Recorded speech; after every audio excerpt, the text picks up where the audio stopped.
guys, welcome back to my channel. If you're new here, my name's Katie. I predominantly do a lot of ADHD content. Again, I always say this every video, I will eventually branch out to more things, but for now I really feel like there's a lot to be covered about ADHD from a person who has its perspective, plus the wider community. There's a lot of content out there that's very kind of clinical, and I feel like for those of us with ADHD, we don't really work on a clinical scale. We do things different. Speaking of doing things differently, I put a post out online to the fellow ADHD community, and I asked if we could invent the perfect ADHD world for neurodivergent people, what would it look like? Like, what would our perfect world look like? Without further ado, I'm gonna tell you some of the suggestions that other people gave, as well as some of my own suggestions. We can paint a picture together of the dream ADHD world, and if you think of any others, please put them down below because it's quite funny. But also one day we could just change the world and make it all ADHD proof. This is kind of gonna be like a mini blueprint for when we change the world and make things easier for us every day instead of having to struggle. Okay, so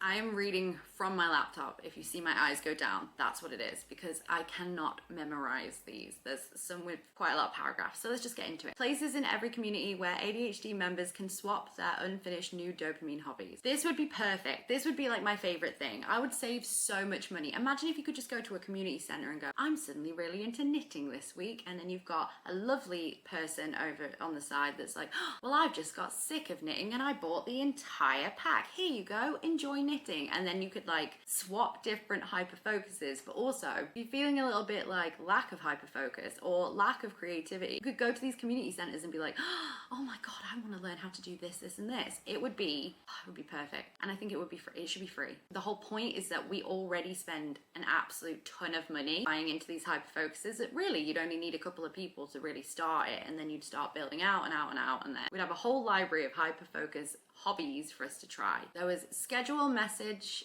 text options on all platforms so that you can send your responses at ridiculous times that suit your brain, but also not bother people at 3 a.m. I believe from when it was on the forum, somebody had commented that I think you can do this already on like maybe Android or WhatsApp or whatever. Basically make it across the board that any single social media platform, whether it's Messenger or messages, text messages, everything, that you have the option to schedule, because I know there's been times when I've wanted to like message my boss in previous jobs, when I've wanted to message my boss and it's like 4 a.m. and I know I'm gonna forget that. I'm never gonna remember what it was, and I'll put it in a notes app and I'm never gonna see the note. It has to be an easy function because it has to be like schedule, send. The third most important thing, arguably the most important thing in an ADHD friendly world or a neurodivergent friendly world, is no waiting lists for diagnosis and medication or queues in general. This should be pretty much worldwide, but you know, shortages and stuff. But yeah, I think personally, and we will get into this another video,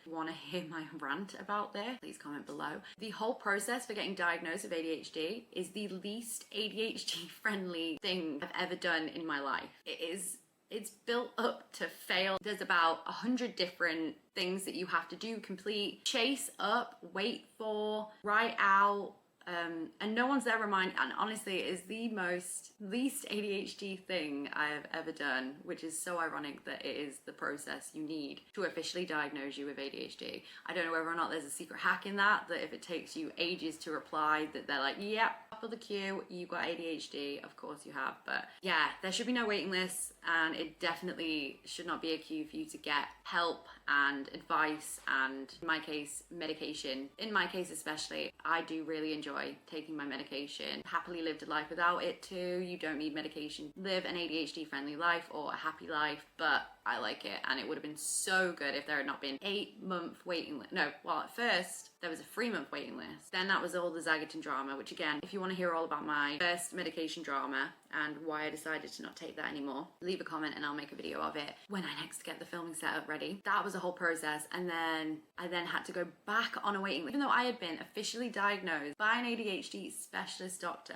I still had to go on another 8-month waiting list to get re-diagnosed again, to then get access to a wider range of medication and ADHD help. So no waiting lists would be perfect. This is a good one. Number 4 was all kids to be tested for ADHD and other neurodivergent conditions from their first few years of school to help catch them as early as possible and offer help and support so they don't struggle into adulthood. Hallelujah. Like, absolutely. Can we just take a moment's silence for all the years we lost being undiagnosed, where we could have had extra help. Is that not the eternal ADHD struggle, especially for us elder ADHDers? I say elder for me, I know that some people found out way later in life. So yes, all kids tested from when you're young, properly tested as well, and properly given tools and coping mechanisms to help them with it, so that when they are older, they could then maybe have medication, or they could have smaller doses, depending on whether or not the parents allow it. I don't know, but just some help. Some help would be nice.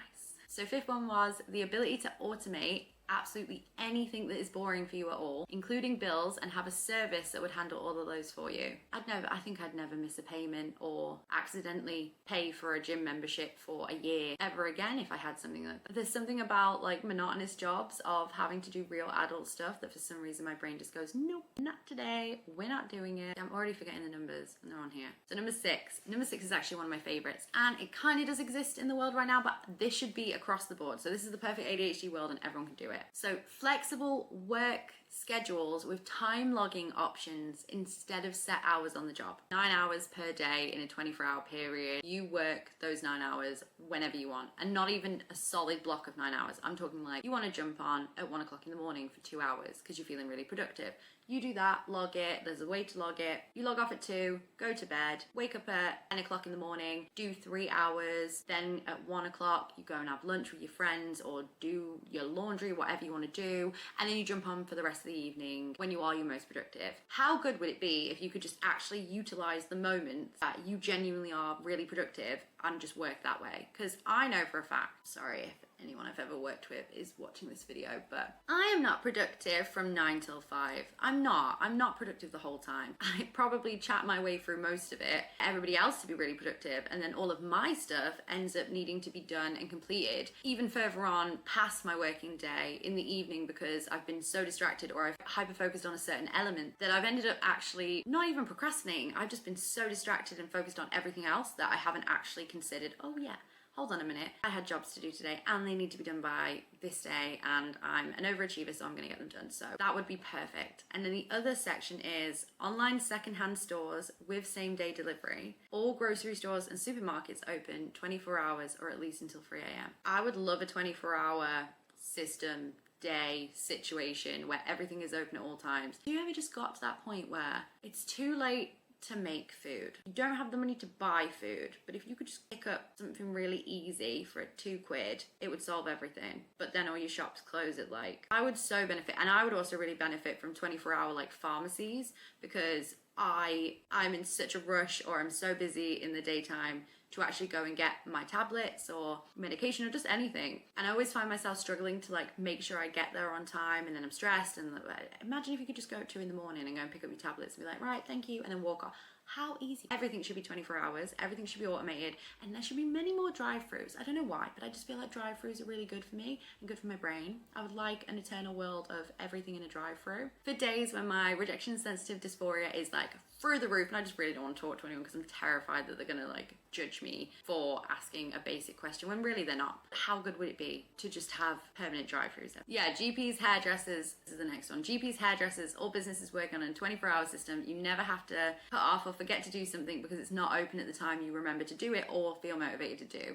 Kind of just went into that on the last one, but next up is schools changing tests based on demonstrated knowledge of a subject matter and not just what a person can do under a time pressure test or a one-time pressure test. I am a doer. I'm absolutely, oh my God, you asked me to remember something on the spot and it's gone. About an hour later, I can come back and I know the answer to everything. I only did as well as I did in college. I don't know how I managed to get my GCSEs, but college and university, coursework was the best thing ever because it wasn't a time pressure. I could take my time, I could edit my work, I could grasp it and understand it and put down the right answer and not just have to go like, oh my God. So yeah, I agree. Everyone should live the BTEC life or the coursework life. But yeah, I think that should be standard or an option. If you work better under tests, have a test. If you work better coursework, do your coursework. That's fine too. What else have we got? I like this one. So do not disturb bubbles you can put over yourself for when you're really in the zone and don't want to break it at work or at home. Imagine if they were just like big giant Zorb balls everywhere in the world where you could just like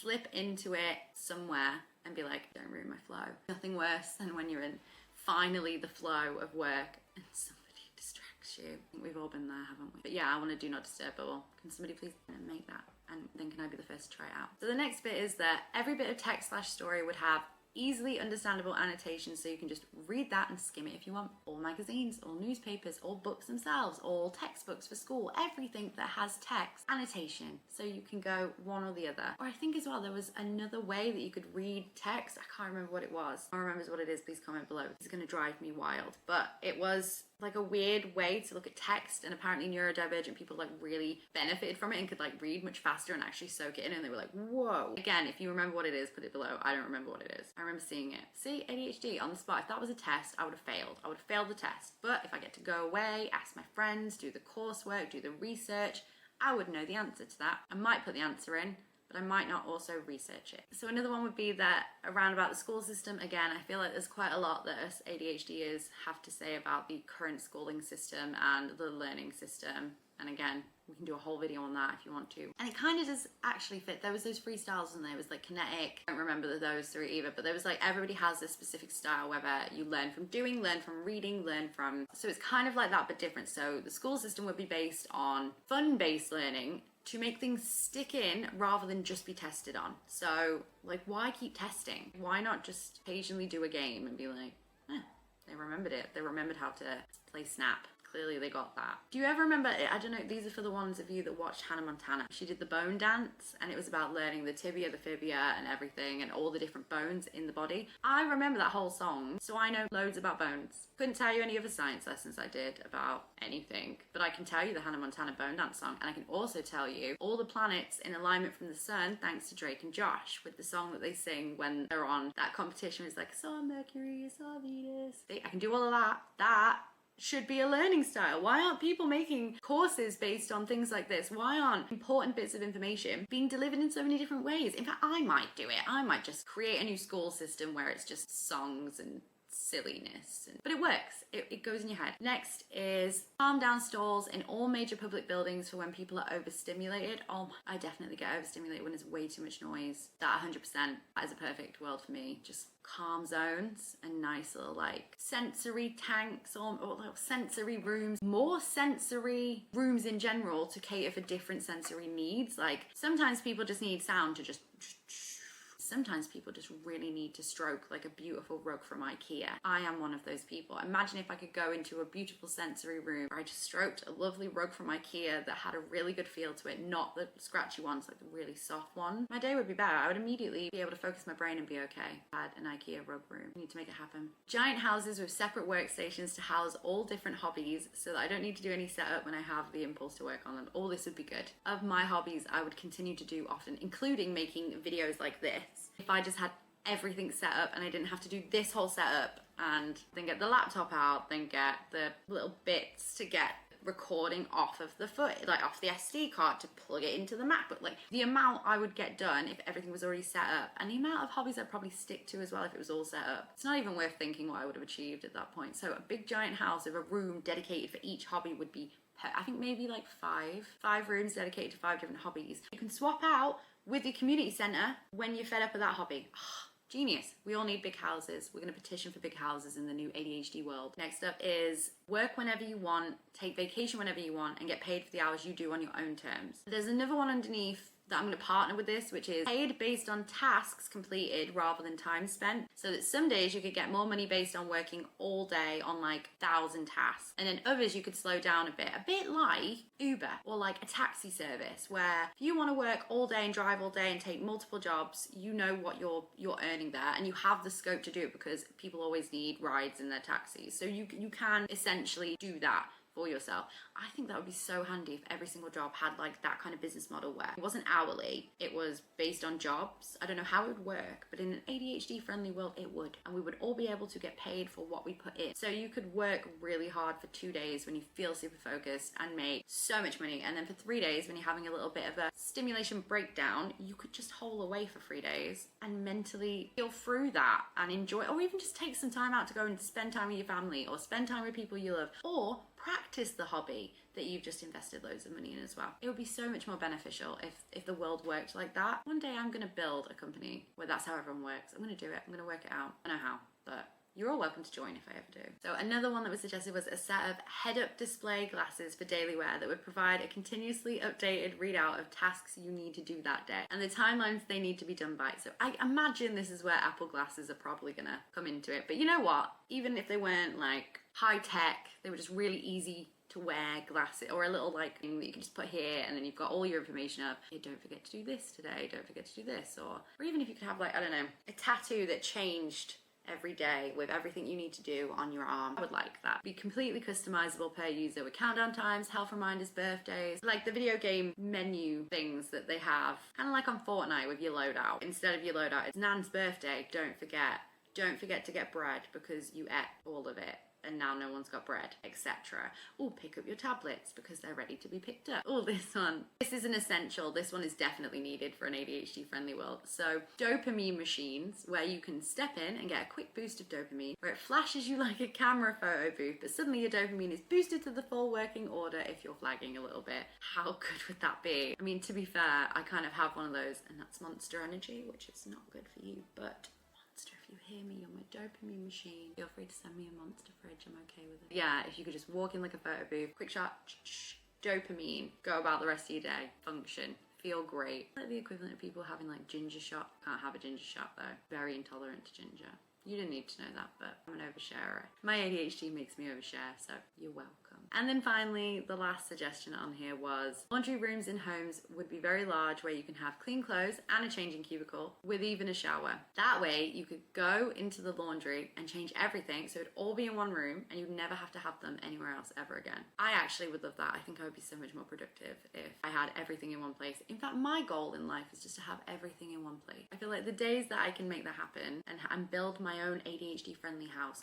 I wonder what I'm gonna make on The Sims an ADHD-friendly house one day. I mean, I'm saying this. I'm probably not. I might though. I'm probably not. Someone else could though. I'd really love to see that if anyone does do that. But yeah, that was a list of just a few suggestions that people came up with for what would we need. The current very neurotypical focused world, more neurodivergent and a lot easier for us to function day to day. If you can think of anything else that would be an absolutely perfect ADHD world thing that we need to include, or what your perfect ADHD world would look like, please put in the comments below. I am dying to hear everybody else's suggestions because some of them I bet we could definitely pioneer into the future, or at least manifest them in some way. I imagine as well, like some of them are a bit far-fetched, like a dopamine machine that shoots you with a snapshot of dopamine, probably a little bit more in the future, but you know, a bit more sensory calm down stalls in big giant public areas, that could easily be implemented. Some of these things are not actually that much of an ask. I just feel like we need to just write it out, make a new world, and all get behind it, and just like force it in. Be like, no, you know what, this is the new way of doing it. We're doing it like this now because we did it your way. We did it your way for a really long time and we're struggling. You continue to do your way.